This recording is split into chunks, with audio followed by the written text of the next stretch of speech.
Donc ça, c'est la première partie de la vie du Christ. Son ministère durant 3 ans. Il prêche, il enseigne, il enseigne, il enseigne. Mais ces paroles ne sont pas des paroles comme n'importe quelle autre parole, même du plus grand des prophètes. Elles ont une caractéristique unique. C'est-à-dire que chacune de ces paroles est comme un diamant, comme une boule qui a une forme peut-être humaine à l'extérieur, humaine peut-être sûrement, humaine à l'extérieur, mais à l'intérieur, elle est esprit et vie, comme dira le Christ chez Saint Jean. Les paroles que je vous donne sont esprit et vie. Il n'a pas dit elles contiennent, il a dit elles sont. Origène fait noter la différence. Alors, donc voilà le premier moyen. Le premier moyen pour justement croître et laisser le Christ s'incarner en nous, ben c'est un moyen puissantissime de sanctification, eh bien c'est de s'asseoir tous les jours et de recevoir ce repas-là. D'accord. Et c'est ce que nous avons dans la messe. Donc, ça va devenir après quelque chose qu'aujourd'hui nous appelons la Lectio Divina, mais c'est fondamentalement l'évangile, écouter et mettre en pratique. Écouter la parole, recevoir la parole et la laisser s'incarner, prendre chair en moi dans mes actions. Tout ça, bien sûr, par l'opération du Saint-Esprit. Ce n'est pas uniquement ma volonté qui décide de faire tout ça. C'est une collaboration, c'est une syntonie, c'est une synergie entre Dieu et moi. Dieu qui a l'initiative et moi qui réponds, et puis il y a tout un fonctionnement. Comme l'essence dans le moteur. On a besoin de l'essence, on a besoin du moteur, mais il faut que l'essence rentre dans le moteur et la flamme alors commence à faire fonctionner la voiture. Alors, la deuxième partie, le deuxième moyen, ça c'est un moyen de croissance. Donc, je mange, je crois. Si tu vas chez le médecin, si tu prends ton fils, tu vas chez le médecin, tu lui dis, voilà docteur, mon fils il est pas bien. Alors le médecin l'ausculte, il fait une analyse de sang, il te dit, écoute, il mange pas bien ton fils. Tu lui donnes pas à manger, qu'est-ce qui se passe? Il faut qu'il mange. Ah, toi tu lui dis malade. Tu dis non, il n'est pas malade, il est anémique. Il n'a pas de nourriture, tu ne lui donnes pas à manger suffisamment. Donc voilà, la nourriture est fondamentale et malheureusement, il nous faut apprendre à manger. D'accord. C'est pas plus simple que ça. Alors, l'autre moyen, c'est tout simplement de prendre le corps et le sang du Christ dans la messe. Il ne suffit pas simplement de prendre la communion, mais il est très important de garder le cœur ouvert pour que l'action de l'Esprit Saint et l'action du Christ dans son corps et dans son sang puissent transformer notre être. Ça, c'est un art. C'est un art que les saints nous ont appris par la suite. Et c'est devenu par la suite ce qu'on appelle la prière de Jésus, l'action de grâce aussi, l'adoration, l'oraison, la prière du cœur, etc. Tout ça, ce n'est que laisser au Christ la possibilité de travailler en profondeur nos racines. Alors, tu peux me dire, mais pourquoi deux? Pourquoi est-ce que la vie du Christ... Voilà, pourquoi est-ce que la vie du Christ a deux états? Pourquoi est-ce qu'il y a la première partie de la vie du Christ qui est sa prédication, donc c'est la parole de Dieu à recevoir, et pourquoi est-ce qu'après il va se donner, et il va donner son corps, son âme, son sang, son âme et son esprit et sa divinité à chacun de nous? Pourquoi deux? Tout simplement parce que nous fonctionnons de la même manière. Oui. C'est-à-dire que mon âme a besoin d'être nourrie. Mon âme, c'est quoi, on a dit? Mon intelligence consciente, mon comprenoir et ma volonté. D'accord. Dieu sait que tous les jours, matin, midi et soir, tant que je suis éveillé, j'utilise mon intelligence et ma volonté. Est-ce que je les gère dans la lumière de Dieu? Est-ce que je nourris mon intelligence et ma volonté? Je les éclaire et je les oriente? Je leur donne l'essence, l'énergie nécessaire pour fonctionner? Voilà. Donc j'ai besoin de nourrir ce qu'on appelle mon âme, c'est-à-dire tout simplement mon intelligence consciente et ma volonté. Pourquoi il y a tant de dépression? Tout simplement parce que je ne nourris pas. Je parle de la dépression habituelle, je ne parle pas du cas clinique de la dépression. Je parle de la dépression, la déprime quoi. Pourquoi il y a ça? Tout simplement parce qu'il n'y a pas de lumière. Il faut allumer la lumière. Il faut se nourrir. il faut éclairer l'intelligence, il faut donner, nourrir et donner une impulsion à la volonté pour qu'on puisse trouver une joie de vivre. C'est une joie de voir. La joie de vivre, c'est une joie de voir. Je vois quelque chose devant moi. Je trouve un sens à la vie et une énergie pour réaliser ce que je fais et non pas être là de lassitude, là comme ça, comme disait tu te rappelles de la pub, mou si mou, des lions, voilà. C'est quelle pub ça? Bon, tu es trop jeune pour avoir vu cette pub là, c'était Evian je pense ou Vitel. D'accord. C'était mou si mou. Ça c'était dans les années 80. Bon, tu vois ce que je veux dire? Il y a cette sorte de lassitude, de mollesse qui nous empêche, si tu veux, de réaliser, de faire des choses. Il y en a qui l'ont naturel, mais je pense qu'il y a une sorte de synergie, de syntonie entre la nature et l'aide de Dieu qui fait que ça se passe bien mieux si ça provient aussi de Dieu.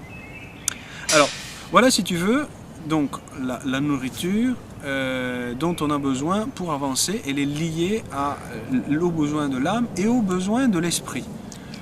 Alors, l'esprit est plus mystérieux, tout simplement parce qu'il est au-delà des nuages, donc on ne voit pas trop ce qui se passe. Ce qui voit, c'est l'âme, l'esprit ne voit pas.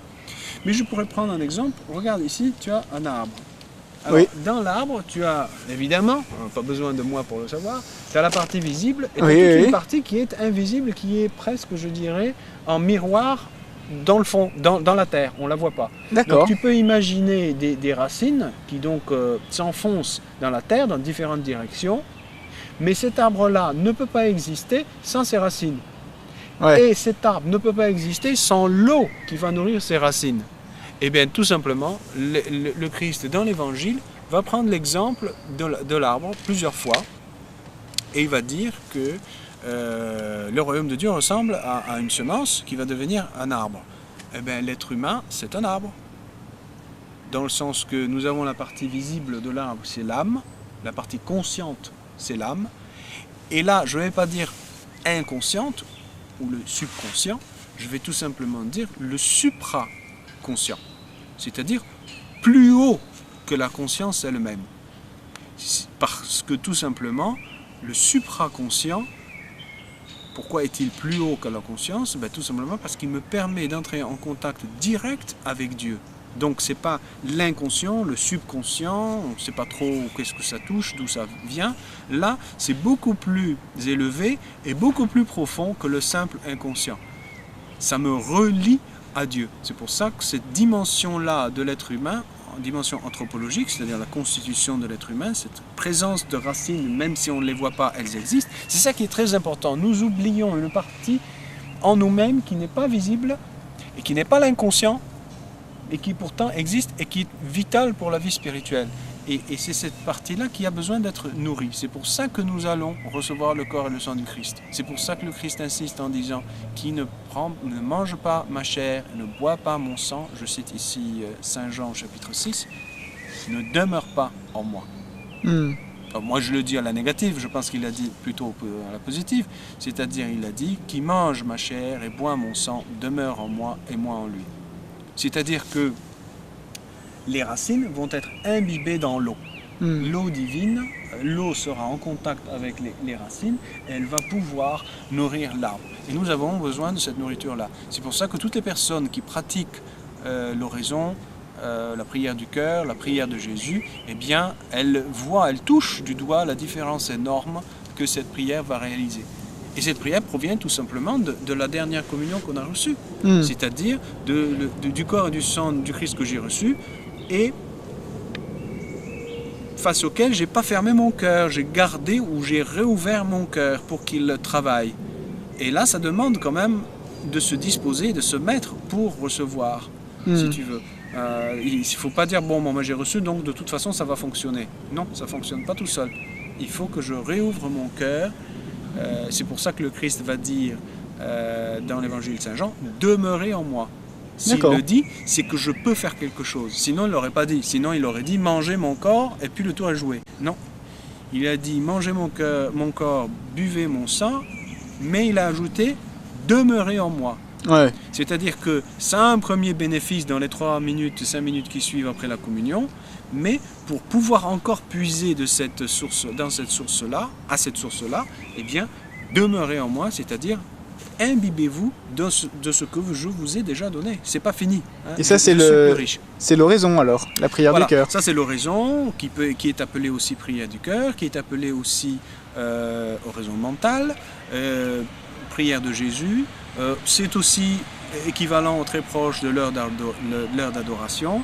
C'est aussi le temps d'action de grâce que l'on prend après la communion. Bah, tu mets tout ça, pour moi, tout ça, c'est la même chose. Il n'y a aucune différence. Et tout est relié à la communion elle-même, parce que c'est ça la base. C'est le moment de la mendication, c'est-à-dire le moment où l'hostie, où le précieux sang entre dans mon être, que mon âme les mange, que mon esprit les mange. C'est ce moment-là qui est fondamental et que le Christ a soif de réaliser, non pas pendant 3 minutes, mais pendant 1 heure, 2 heures, 1 heure le matin, 1 heure l'après-midi, ou une demi-heure le matin, 1 heure l'après-midi. Ben, les prêtres, les religieux, ils ont au moins une demi-heure le matin, une demi-heure le soir.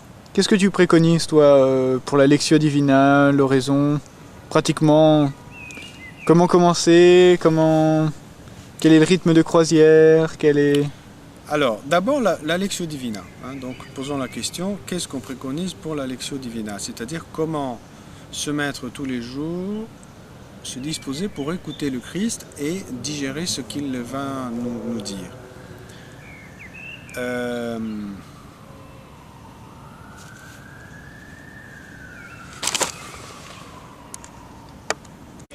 Et alors Jean, pour la pratique de la Lectio Divina, tu conseilles de commencer comment? Combien de temps? Y aller progressivement? Alors, c'est tout à fait normal. La Lectio Divina étant une écoute du Christ à travers des textes de l'Évangile et de l'Écriture, d'autres lettres du Nouveau Testament ou de l'Ancien Testament, il est évident que ça suppose un minimum de familiarité, si tu veux, avec la Bible. Alors, il est évident que il arrive que beaucoup de personnes n'aient pas lu en tant qu'adultes la Bible, parlons au moins du Nouveau Testament en entier, il y en a beaucoup encore qui ne l'ont pas lu. Alors, je conseillerais quand même de prendre, si tu veux, commencer par les 4 évangiles. À la rigueur, on pourrait prendre l'évangile du jour uniquement pour commencer à se familiariser. Donc, au lieu de prendre les 2 lectures, on a 2 lectures en général à la messe, on peut prendre une lecture et suivre chaque jour un paragraphe, celui qui nous est donné, et à partir de là, prendre le temps d'écouter le Seigneur qui veut nous parler à travers ce texte. Alors, toi, tu conseilles la Lectio Divina à travers les textes de la messe, c'est ça? C'est-à-dire que, comme on l'a souligné tout à l'heure, la Lectio Divina, elle prend source justement dans cette communication que Dieu fait de lui-même dans sa parole au moment de la messe. D'accord. Puisque au moment de la messe, nous revivons, si tu veux, ce que les contemporains de Jésus vivaient il y a 2000 ans, c'est-à-dire Jésus passe à travers eux et parle, il prêche et il donne sa parole. Donc à la messe, il est là, le prêtre se met debout, nous nous mettons debout. Pourquoi? Tout simplement parce que c'est Jésus qui va communiquer sa parole. Donc c'est une grâce unique. Et la Lectio Divina ne fait que réouvrir la porte à cette grâce-là pour pouvoir écouter ce que Jésus voulait me dire. Ça ne veut pas dire qu'on ne peut faire la Lectio Divina qu'avec les lectures de la messe, ça n'a pas de sens. L'écriture est ouverte, toute l'écriture est ouverte tous les jours. Simplement, la Lectio Divina a comme but une mendication et non pas une formation spirituelle ou intellectuelle ou exégétique ou théologique. La Lectio Divina a une fonction légèrement différente. Elle est nutritive. Et c'est pour cela que je pourrais faire les deux. C'est-à-dire que je pourrais avoir une lecture cursive de toute la Bible pour ma culture personnelle. Je peux lire des introductions, je peux lire des commentaires, etc. Ça, c'est pas une Lectio Divina. Une Lectio Divina, c'est un contact direct entre le Christ et moi, à travers lequel il va se communiquer à moi. Et donc c'est un moment unique. C'est pas un moment intellectuel, c'est pas un moment culturel, c'est pas un moment exégétique qui ne requiert pas nécessairement une grande culture. Si elle est là, tant mieux. Parfois, elle peut être un obstacle. Mais il requiert un contact, une ouverture par lequel le Christ, par ce contact-là, va passer par le texte pour me parler. Donc tu vois, c'est une fonction tout à fait spéciale de la Lectio Divina, et c'est pour cela que je dis elle est en lien avec la messe. Après ça, on peut faire une autre lectio, on peut faire des lections plus longues, les moines, il y en a qui font 3 heures de lectio, ben, d'accord. Mais là, je pense que pour quelqu'un qui commence, bon, il peut commencer avec peu de temps, avant de dormir, une vingtaine de minutes, reprendre ce texte, le lire, le relire, juste pour commencer à faire un premier pas. Mais il est évident que pour une personne qui connaît déjà le Nouveau Testament, qui l'a au moins lu une fois, qui a quelques connaissances de l'Ancien Testament, pas nécessairement tout, parce que c'est quand même tout un monde, il est tout à fait normal, indiqué, je dirais, de faire une lectio d'une bonne heure, 55 minutes à 1h15 environ, là avec les 2 lectures, et en essayant toujours, c'est toujours le même dynamisme, on essaie d'écouter le Christ en disant dans mon cœur, Jésus, dis-moi ce que tu veux de moi à travers ce texte, viens Esprit Saint, aide-moi à comprendre ce que la parole que Jésus veut me donner à travers ce texte-là, et non pas indépendamment du texte. Et ensuite, ayant compris ce qu'il me demande de faire, redemander de nouveau en disant, bon, maintenant que tu m'as dit ce que tu veux de moi, aide-moi à mettre en pratique ce que tu m'as demandé de faire. Voilà. D'accord. Donc, tu vois, ça c'est grosso modo la lectio. Rapidement, on pourrait jeter un coup d'œil dans mon livre ou dans d'autres livres qui expliquent un peu comment faire. Ou sur les vidéos qui vont paraître sur Internet. Oui, tout à fait. Il y a déjà une vidéo, un début de vidéo, et puis les autres qui vont suivre, bien sûr, sur la lectio. Et puis il y en a une complète sur la prière du cœur. Et alors, parle-nous un peu de la prière du cœur. Comment est-ce que tu conseilles de commencer Alors, la prière du cœur est tout aussi essentielle à la lectio. Et si tu veux, comme nous le savons, ce sont les 2 jambes qui nous permettent de marcher. Donc, il y a des gens qui font ou l'une ou l'autre, selon certaines traditions familiales, non pas la famille humaine, mais la famille spirituelle. Tu as des gens des moines par exemple, qui sont plus sensibles à la Lectio Divina. Les carmes, les carmélites, je sais plus moi, ou certains mouvements religieux modernes sont plus sensibles à l'oraison, à l'adoration, etc. Et je pense qu'il faut quand même être raisonnable et équilibré. Il faut comprendre qu'un arbre a besoin de l'eau pour la racine et le soleil pour éclairer les feuilles. Alors, nous sommes comme un arbre, comme je disais. Nos racines profondes ont besoin d'être nourries du corps et du sang du Christ. Et donc, le prolongement de la communion, c'est l'oraison, c'est ce moment où nous nous immergeons en Dieu, nous nous offrons tout entier entre les mains de Dieu en disant, bon voilà, je suis entre tes mains. Et là, il nous immerge en lui, il prolonge cette communion profonde qui s'intensifie au moment de la communion, de la grâce de la communion.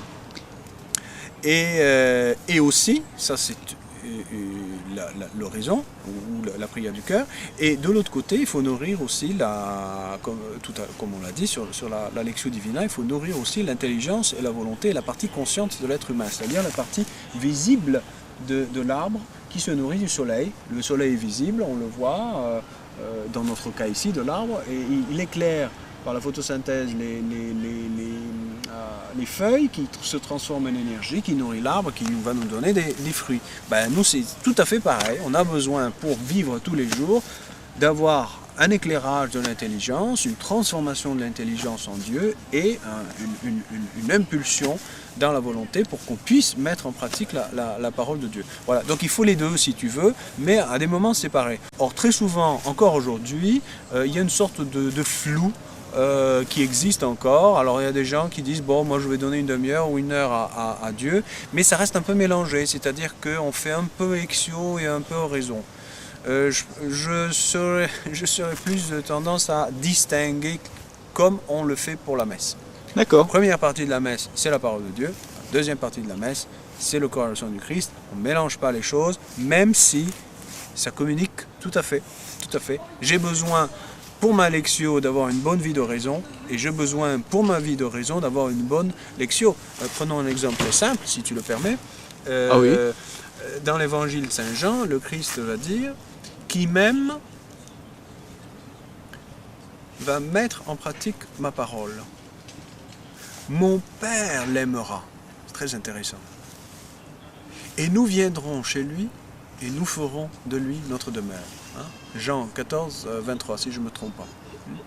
Évangile de Jean, chapitre 14, verset 23. Très beau et très significatif pour montrer les deux activités. Ouais. Première activité, qui m'aime met en pratique ma parole, ou bien garde mes commandements. Ça c'est quoi? Ça c'est la lectio. Et nous voyons le lien, je dirais, organique, direct, entre la lectio et l'oraison, comment les deux se soutiennent l'un l'autre, comme les deux jambes, hein, se rejoignent dans le bassin et donc sont soutenues, d'une manière, sont tenues et une dans le corps. Eh bien, il dit, mon Père l'aimera. On a l'impression comme si Dieu va être séduit. Il va dire, tiens, cette personne-là m'aime vraiment.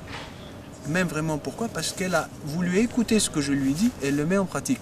Donc là, il y a une connaissance intime. On commence à se connaître là, intimement. Et par conséquent, le Père va l'aimer. Mais qu'est-ce que aimer? Aimer, c'est se donner. Alors quand Dieu aime, on dit Dieu est amour, c'est que Dieu se donne, se communique, se verse en nous. Et donc, mon Père l'aimera, ça veut dire, c'est le point de départ de l'oraison, de la prière du cœur. C'est-à-dire que quand je commence, je dis, viens Esprit Saint, c'est le temps que je vais dédier à la prière du cœur. Combien? Qu'est-ce que tu conseilles pour commencer? 20 minutes. Beaucoup de personnes vont trouver 20 minutes trop longues, mais je dis 20 minutes et pas 10 minutes parce qu'il y a 5 minutes au départ et 5 minutes à la fin qui sont un peu un battement. Et on dit toujours, hein, les sages disent toujours, il faut bien commencer, bien finir, et entre les deux, Dieu seul sait ce qui se passe. Ben oui, c'est comme les racines, tu ne sais pas ce qui se passe. Est-ce que l'eau est arrivée ou non? C'est lié à ta vie quotidienne. Hein. Si ta vie quotidienne est fidèle à la prière, à la lectio, alors elle va, comme on dit en anglais, elle va booster la vie spirituelle. Donc le Père va aimer, et donc si la lectio est bien faite, la prière du cœur va être dynamisée, et donc elle aura beaucoup plus d'efficacité. C'est pour ça que beaucoup de personnes font oraison et sautent leur lectio, et là je dis... c'est un affaiblissement de la structure. Et vice-versa. Beaucoup de personnes sont très fidèles à la lectio, mais l'oraison, je sais pas, ils te diront c'est pas mon truc ou c'est pas ma tradition, etc. Je trouve que ça boite, si tu veux. Parce qu'on a besoin de nourrir les profondeurs et de laisser décanter, si tu veux, tout le travail de la journée, tout ce que l'on fait, et de laisser Dieu éclairer et féconder toutes les zones de notre être en silence. Hein. Dieu construit en silence. Voilà. Donc je conseille de commencer à 20 minutes et ensuite de persévérer pendant peut-être un mois ou deux, une fois que l'habitude est bien prise. Et surtout, c'est bien de pratiquer au même moment. C'est-à-dire, par exemple, à 21h tous les jours, c'est cette heure-là, c'est à partir du moment que je vais faire 20 minutes. Pas trop tard parce qu'on est fatigué, on peut s'endormir. Et pas changer l'heure. Par exemple, un jour c'est à 20h, un jour c'est à 20h30, un jour c'est à 21h. Non, essayez de trouver le créneau où on est libre et de pratiquer ces 20 minutes-là. Une fois que c'est pratiqué et bien enraciné pendant un mois ou deux, à ce moment-là, on peut augmenter, arriver à 30 minutes, jusqu'à 1 heure. Par coup. Plus d'1 heure par coup, je ne conseille pas. Je pense qu'on peut alors déléguer le soir ou le matin. Quoi. Si tu as fait 1 heure le soir, tu feras un peu plus le matin. Bon, je sais que tout ça peut sembler impossible pour beaucoup de personnes qui sont très prises. Ça, c'est une autre question. Hein. Dire, j'ai pas le temps, ça, c'est une autre affaire. Une dernière question, Jean. Que je pourrais aborder ailleurs. Hein. Ouais. Vas-y. Tu veux l'aborder maintenant? Je dirais juste une petite chose. Vas-y.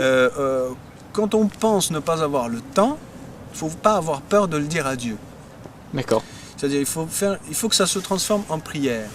C'est-à-dire dire au Seigneur que je suis un peu, je dirais, coincé entre deux choses. D'un côté, je comprends l'urgence de manger Dieu, je comprends la nécessité. Et de l'autre côté, j'ai ma vie quotidienne, j'ai ma vie humaine, j'ai les limites que me pose le travail, la santé, le corps. De dormir, il faut dormir. Hein. On ne va pas grignoter sur le sommeil parce que sinon là, on le paye après.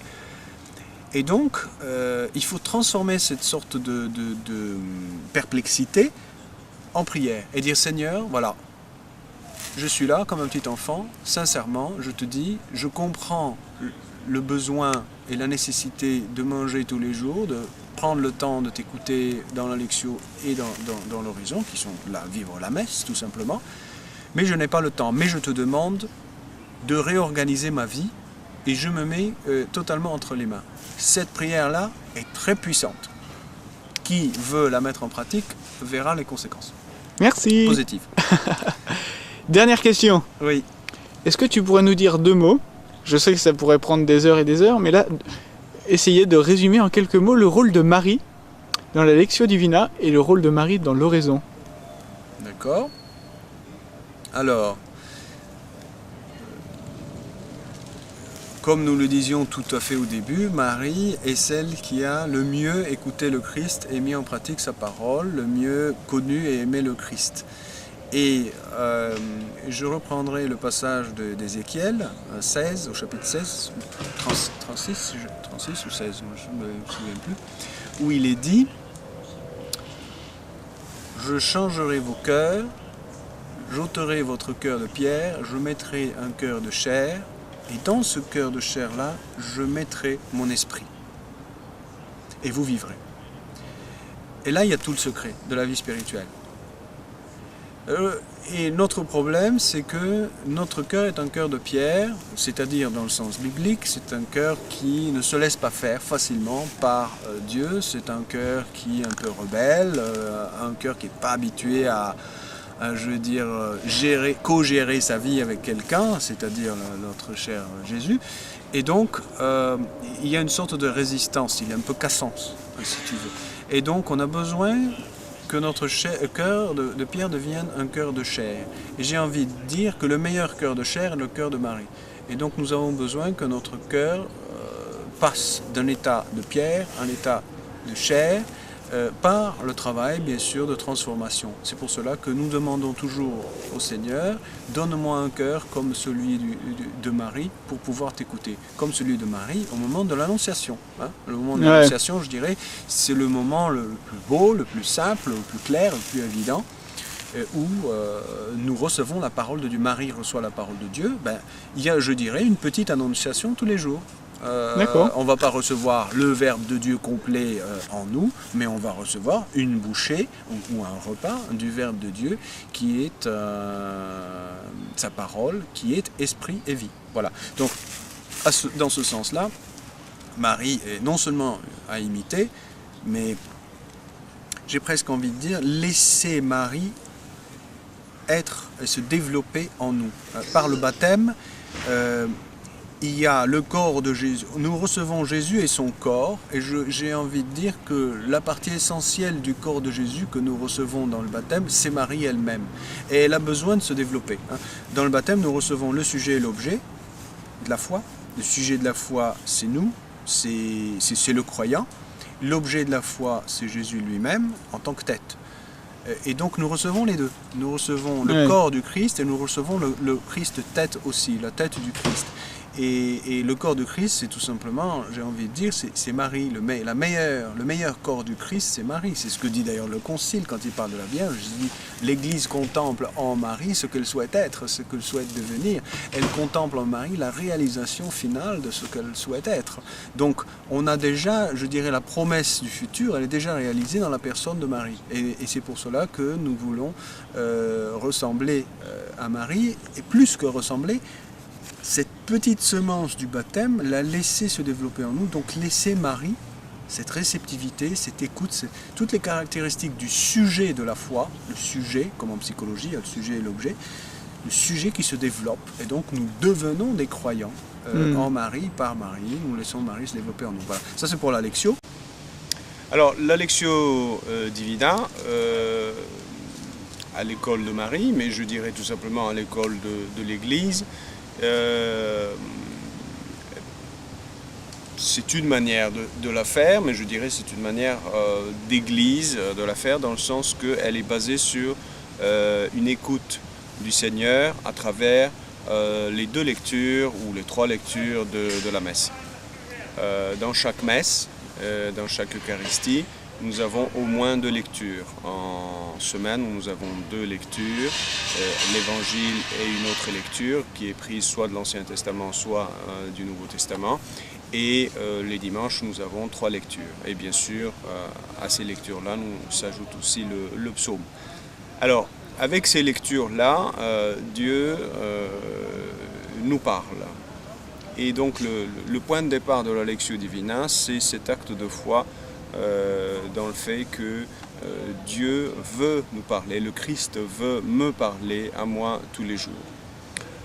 À l'intérieur même de l'Eucharistie, donc cette première partie de l'Eucharistie qui est la table de la parole de Dieu, le Christ lui-même vient au moment de la célébration pour parler à chacun de nous. C'est pour cela qu'à la fin de la proclamation de la parole de Dieu, ce n'est pas une lecture de la parole de Dieu, nous ne la lisons pas dans un texte, nous l'écoutons et nous vivons cet instant comme un instant de grâce unique.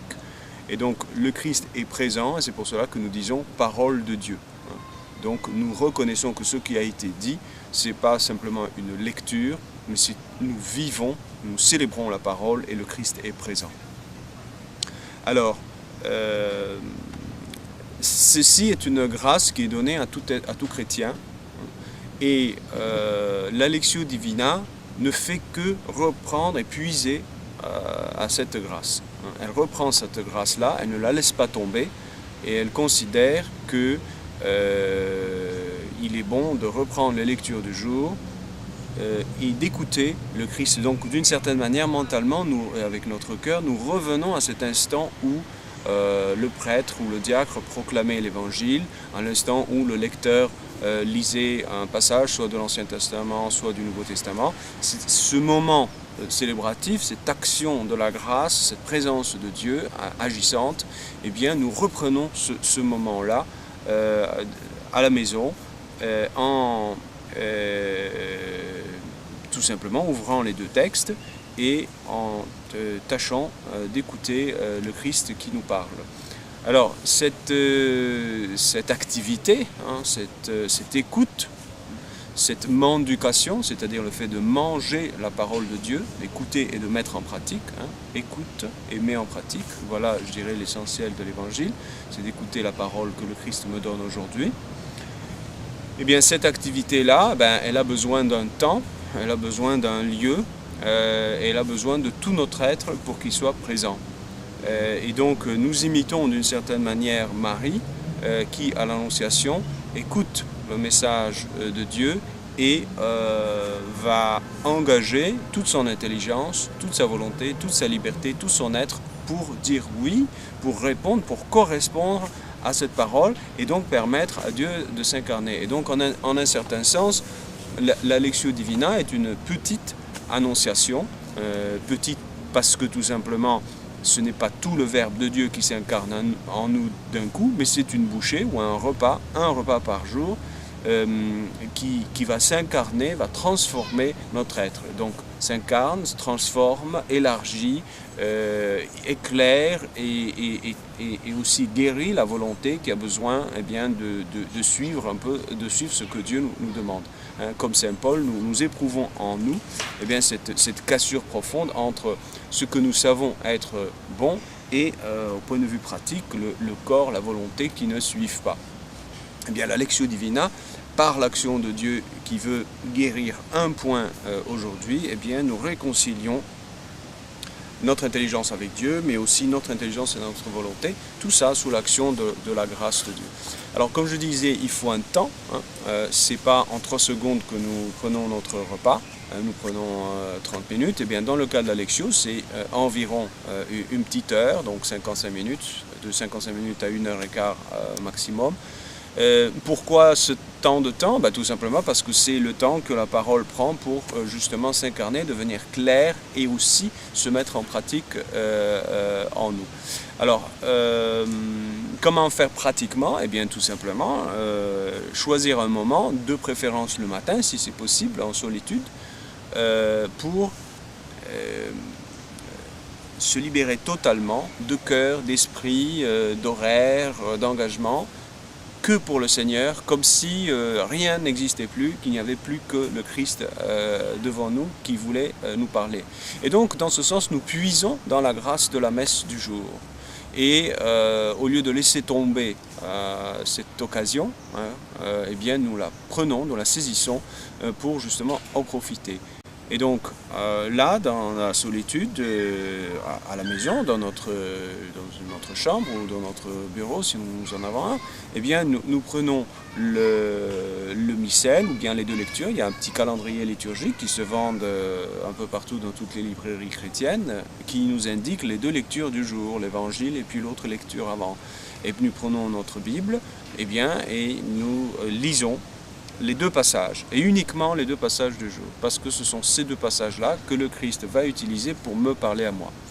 Alors il est évident qu'il y a des milliers, des millions peut-être de chrétiens qui font cette activité au quotidien, et beaucoup appartiennent par exemple au même rite, le rite romain latin de Rome, et donc on a les mêmes lectures.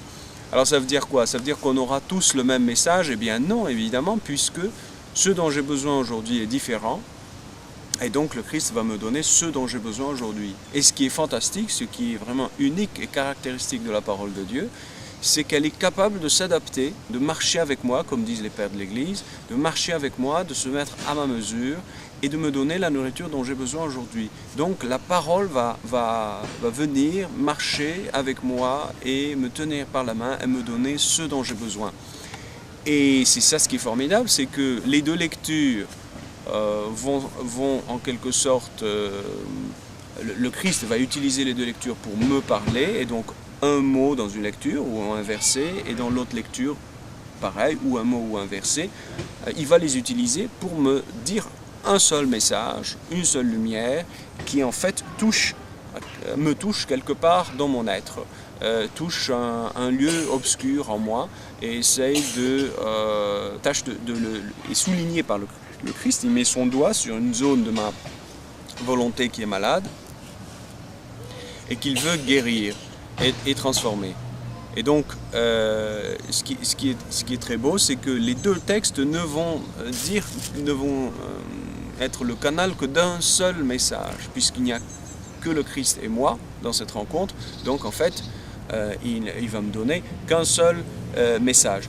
Et donc, ce message-là est un message de m'éducation, donc de transformation, et donc il sollicite un geste de conversion de ma part. C'est pour cela que la disposition fondamentale de la Lectio, c'est tout simplement de désirer changer, d'être d'accord pour changer, de donner, je dirais, carte blanche au Seigneur, de lui donner les clés de ma propre maison, c'est-à-dire la maison de mon être, et lui dire, bon, maintenant, toi, tu me connais mieux que moi-même, tu choisis le point que tu veux changer, et ben, c'est à toi maintenant de dire ce que tu veux dire sur ce point, sur ce qui est nécessaire pour moi à changer. Voilà, nous passons donc à la vidéo de la deuxième partie. Alors, l'école de Marie, comme son nom l'indique, eh bien, c'est une école, donc un lieu d'apprentissage, donc qui a un contenu. D'abord, disons-le dès le départ, l'école de Marie, c'est un lieu d'apprentissage de la vie spirituelle. Donc évidemment, il y a un contenu qui est une formation à la vie spirituelle sur plusieurs niveaux, niveau 1, 2 et 3, donc qui suit le cheminement de la vie spirituelle. Et il y a aussi dans cette école-là une formation des formateurs. Il n'y a pas qu'un contenu, il y a aussi la possibilité pour ceux qui se sentent appelés à ça, eh bien d'être formés pour pouvoir à leur tour bien transmettre cette vie spirituelle. Donc ça c'est pour école. Ensuite de Marie, là il y a plusieurs niveaux. D'abord et avant tout, qu'est-ce que Marie? Marie est le meilleur disciple du Christ. Donc nous portons plus l'attention sur le disciple, sur le travail que Dieu réalise dans le disciple, sur la transformation du disciple, donc sur la vie spirituelle de la personne, et non pas sur des choses, je dirais, trop trop extérieure, donc c'est tout le cheminement intérieur de la personne. Marie aussi, parce que elle est celle qui a le mieux reçu le Christ, aimé le Christ, et connu le Christ et aimé le Christ, et donc elle est dans ce sens-là fondamentale, puisqu'on tend vers cette perfection-là. L'exemple, c'est Marie, dans ce qu'elle a de parfait par rapport au Christ, dans ce qu'elle est l'incarnation, je dirais, du disciple parfait du Christ, le Christ étant notre tout, notre Dieu et notre tout. Ensuite aussi Marie, tout simplement parce qu'elle est la mère, elle est celle qui forme, qui veille sur cette vie spirituelle pour la porter justement à sa maturité, quoi. Et donc il est important de prendre conscience que Marie, je dirais, suscite cette école, Marie préside à cette école, Marie existe dans cette école de A à Z parce que tout simplement, je dirais, elle préside à la vie spirituelle, à notre vie spirituelle, justement pour lui donner cette garantie de formation, de perfection qu'elle seule peut apporter. Et donc, voilà, donc école de Marie. Alors, tu peux expliquer un peu mieux la différence entre le très difficile et l'impossible? Oui. Alors ça, c'est une notion fondamentale dans le christianisme, hein, tu vois, et c'est ça ce qui fait la différence entre le christianisme et beaucoup d'autres religions. C'est à la fois, je dirais, une perfection beaucoup plus élevée, beaucoup plus exigeante, et aussi toute une notion d'intervention de Dieu. Alors je m'explique. Prenons l'exemple tout simplement du sermon de la montagne du Christ. On le trouve dans l'évangile par exemple de Matthieu au chapitre 5 et 6. Dans ce fameux sermon de la montagne, le Christ va d'une certaine manière établir une sorte de balancement entre la loi de Moïse, c'est-à-dire les 10 commandements, hein, la morale de Moïse, la morale des 10 commandements, et je dirais la morale selon le royaume de Dieu, selon le Christ lui-même. Alors, y a-t-il contradiction entre les deux? Pas du tout, mais simplement l'approfondissement est tel que nous, justement, nous rejoignons cette notion d'impossible et non pas de difficile. Alors, prenons un exemple pour être concret, je vais prendre celui du meurtre. Le Christ dit, il vous a été dit, voilà le balancement, il vous a été dit, donc il fait allusion à la loi de Moïse, il vous a été dit, la loi que Dieu même a donnée à Moïse, hein, c'est pas faux, hein, c'est juste, hein, il vous a été dit, ne tuez pas, tu ne tueras pas. Et moi je vous dis, qui s'énerve contre son frère est digne de l'enfer. Alors, c'est là que nous mesurons, je dirais, la hauteur, la grandeur, la profondeur, la largeur du christianisme. Le christianisme n'a pas une morale applicable. Celui qui prend, celui qui pense que le christianisme a une morale applicable, il s'est trompé de religion. Et le sermon, il n'a qu'à reprendre le sermon de la montagne pour se rendre compte non pas de sa difficulté, mais tout simplement de son impossibilité. Son impossibilité aux forces humaines, pour l'être humain, de suivre le Christ. Qui pense pouvoir suivre le Christ, eh bien, il vit dans l'illusion. Il vit tout simplement dans l'illusion. Et donc, ce point-là est reconfirmé de nouveau dans une discussion qui a eu lieu entre le Christ et les apôtres, tout de suite après le jeune homme riche. Alors, reprenons le passage.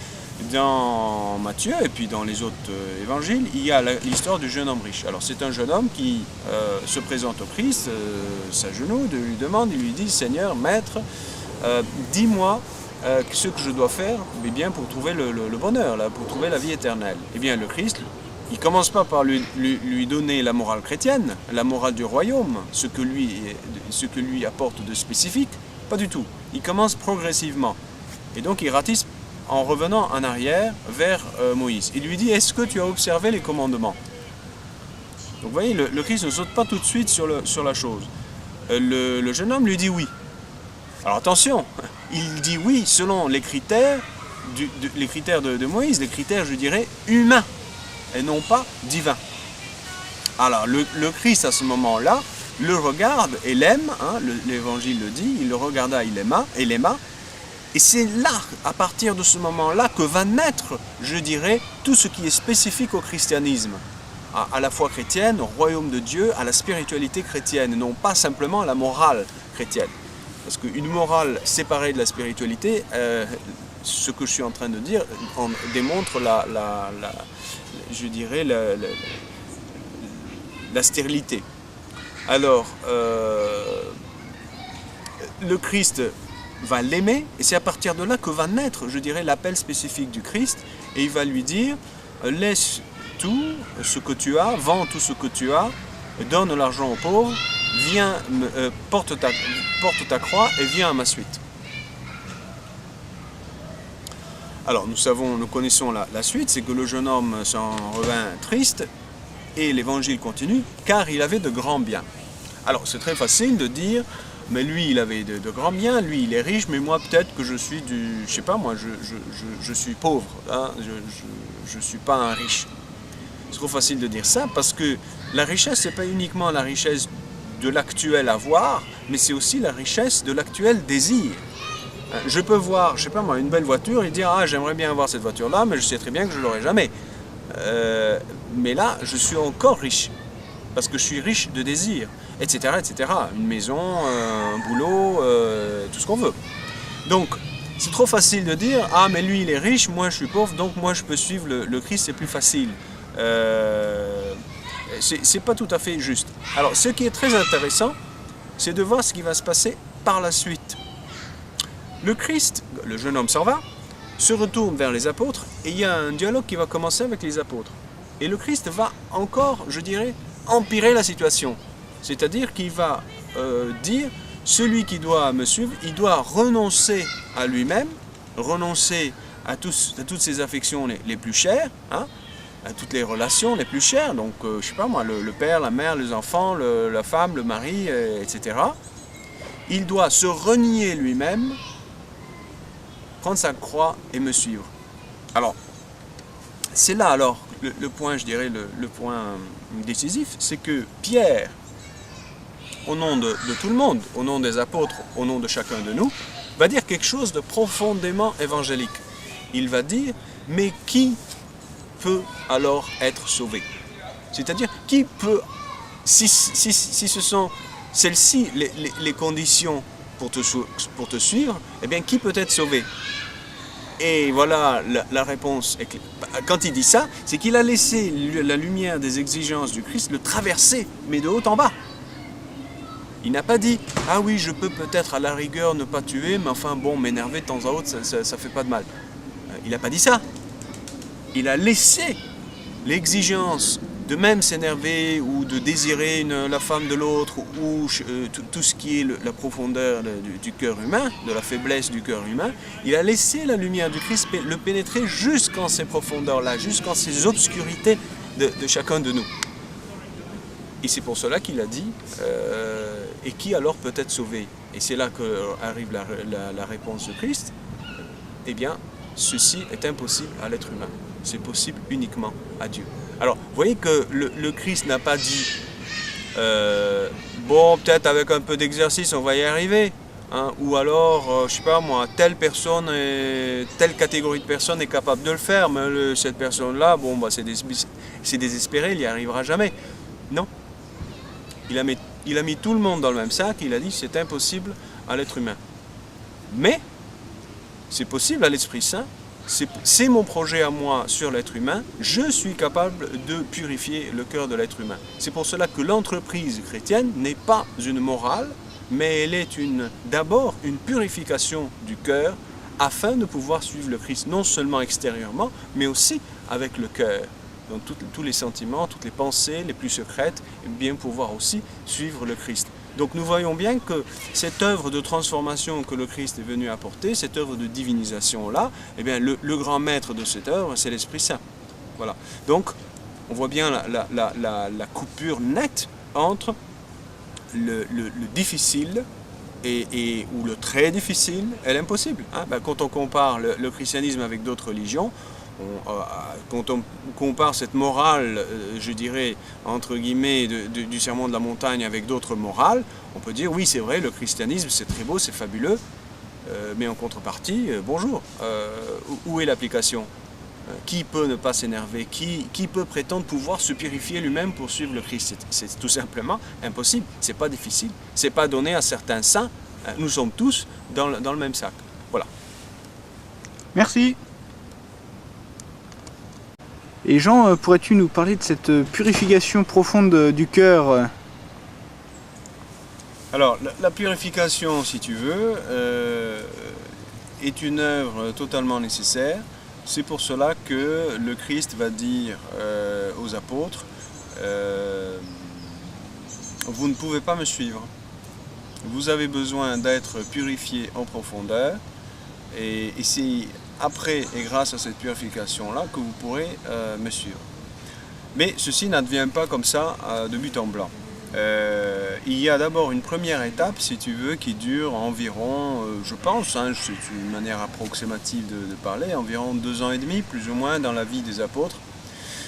C'est-à-dire, ils le suivent. On le voit même dans l'Évangile, tu as comme 2 époques. Tu as une première période, je dirais, un peu joyeuse, un peu positive, totalement positive, où il n'y a pas d'ombre. Ah ouais. Alors le Christ arrive, c'est le Messie, il fait des miracles, il guérit tout le monde, il n'y a pas d'obstacle, il exorcise les possédés, il guérit tout genre de maladies, il prêche. Alors, mettons-nous à la place des apôtres qui le suivent. Il est évident que suivre un homme de cette taille, c'est quand même formidable, parce que ça te donne l'impression que tu es un roi, quoi, que tu possèdes tout, que tout est possible, qu'il n'y a rien d'impossible pour toi. Hein. Si tous les jours tu assistes à des miracles de cette taille, à une prédication formidable, lumineuse, etc., c'est quand même, je dirais, facile. Et si tu ajoutes à tout ça le fait que tu reçois toi-même le pouvoir de faire pareil, alors là, que veux-tu de mieux, hein? Quand le Christ envoie les apôtres, il leur donne le pouvoir de faire des miracles, de prêcher, et donc, d'une certaine manière, d'être un peu d'autre lui-même, quoi. Ouais. Et donc, tu peux comprendre que cette période-là, elle est forte, d'une certaine manière, parce qu'elle marque un changement énorme chez ces personnes. Hein. Pierre, par exemple, était un pêcheur, hein, il pêchait des poissons. Ouais. Et il avait un boulot. Et il va quitter ce travail-là, il va tout quitter pour suivre le Christ. Donc il y a quand même un changement radical, complet de style de vie et de sens de la vie. Donc il y a ici une première purification, si tu veux. Ce qui est matériel, ce travail, ce qu'il faisait, la perspective qu'il avait devant lui, va complètement changer et va devenir, je dirais, spirituel. Il va suivre un maître spirituel qui va parler du royaume de Dieu. Il va à son tour prêcher la bonne nouvelle. Et donc, le boulot va plus être le même, les plaisirs ne vont pas être les mêmes, la rentabilité n'est pas la même, les gains ne sont pas les mêmes. Tu vois ? Donc il y a déjà une première transformation dans la vie de Pierre. Je prends l'exemple de Pierre en essayant de le suivre pour comprendre un peu les étapes de la purification. Ouais, d'accord. Alors, il faut comprendre que durant ces 2 ans et demi, environ, hein, je pense que c'est très approximatif cette estimation-là, eh bien, il y a une nouvelle vie qui va s'instaurer chez Pierre, un nouveau style de vie, un nouveau but et aussi de nouvelles habitudes. Hein. Le Christ prie, il va apprendre aux apôtres à prier, il donne une nouvelle signification, une mission à chacun des apôtres. Eh bien, c'est un changement quand même profond. Le fait de persévérer durant 2 ans et demi à la suite du Christ dans ce nouveau mode de vie, eh bien, va réaliser une première purification. Purification de quoi? D'attachement de choses mondaines, hein, entre guillemets, qui sont bonnes, mais qui ne sont pas Dieu lui-même. Hein. La purification, c'est lié à l'attachement, au dynamisme attachement-détachement. Et donc, les biens terrestres ne vont plus constituer pour lui je dirais, pour parler un peu dans le langage biblique, ne vont plus constituer des idoles, mais ils ne seront plus qu'à leur taille, qu'à leur place, c'est-à-dire des moyens tout simplement dans la vie quotidienne. Et par contre, il va s'installer en lui tout un dynamisme nouveau de vie spirituelle et d'attachement au Christ. Cette fidélité au Christ va creuser en lui, je dirais, une certaine union au Christ. Ce n'est pas une union totale, mais c'est déjà un attachement solide qui marque profondément la volonté de Pierre. Mais est-ce que Pierre est complètement purifié? Pas encore, pas encore. C'est là que nous allons arriver, grosso modo, je pense que c'est au chapitre 16 de l'évangile de Saint Matthieu, où on va avoir ce qu'on appelle désormais la profession de Pierre, mais c'est un moment très important, parce que c'est comme un pic, un premier sommet, hein, d'une première étape, et on va ensuite entrer dans une seconde étape plus en profondeur de purification.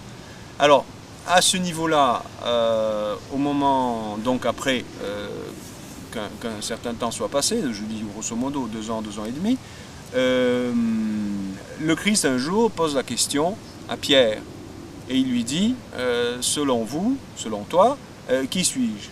Et Pierre va répondre, tu es le Messie, le Fils du Dieu vivant. Et à ce moment-là, le Christ va lui dire, tiens-toi bien, c'est pas toi qui as dit ça de toi-même, c'est-à-dire tu n'as pas la capacité profonde en toi, je dirais, d'être mu par l'Esprit Saint dans tes profondeurs pour avoir une connaissance directe de moi. Tu n'as pas un accès totalement direct à moi encore, à ma divinité, mais c'est par une inspiration de Dieu que tu l'as su, mais pas encore par une expérience directe. Bon, ça c'est une lecture bien sûr que je fais, hein. C'est pas le texte dit de manière succincte la chose, raconte de manière succincte la chose. Alors, à partir, l'évangile à ce moment-là dit, à partir de ce moment-là, il leur annonça qu'il aura à subir donc sa passion, qu'il allait souffrir à cause des autorités religieuses juives, et qu'il sera, qu'il souffrira sa passion, qu'il sera maltraité, qu'il mourira et qu'il ressuscitera. Là, regardons la réaction de Pierre. Il faut comprendre Pierre, il faut comprendre tout être humain, je dirais aussi, qui suit le Christ jusqu'à cette étape-là. Le Christ annonce quelque chose de terriblement dramatique pour, je dirais, le Pierre humain, encore pas totalement purifié. Il a fait une étape, il est attaché désormais au Seigneur comme un poisson et a pris dans l'hameçon. Mais encore le poisson n'a pas été levé, n'a pas été sorti de l'eau et n'a pas été encore cuit. Alors le Christ va dire à Pierre, c'est Dieu qui t'a inspiré ça, c'est pas toi qui as pu le toucher du doigt. Alors qu'est-ce que ça veut dire? Ce point-là va être d'une certaine manière repris après, vers la Passion, le soir même de la Passion, quand le Christ va dire maintenant vous ne pouvez pas me suivre, mais plus tard vous me suivrez. Alors le Pierre s'énerve, il lui dit pourquoi on ne va pas te suivre? Eh bien le Christ dit on ne va pas pouvoir te suivre, tout simplement parce que encore tu n'es pas totalement purifié, tu n'es pas totalement uni à moi de manière stable et constante. Alors, revenons un peu en arrière une minute. Il est très important de noter que la transformation que le Christ veut réaliser chez Pierre est une transformation qui nécessite une action profonde de la part du Christ, et ça sera sa passion. Donc il y a une sorte d'interaction entre ce qui manque encore chez Pierre pour connaître le Christ et la passion du Christ. Nous allons voir ça dans la vidéo suivante.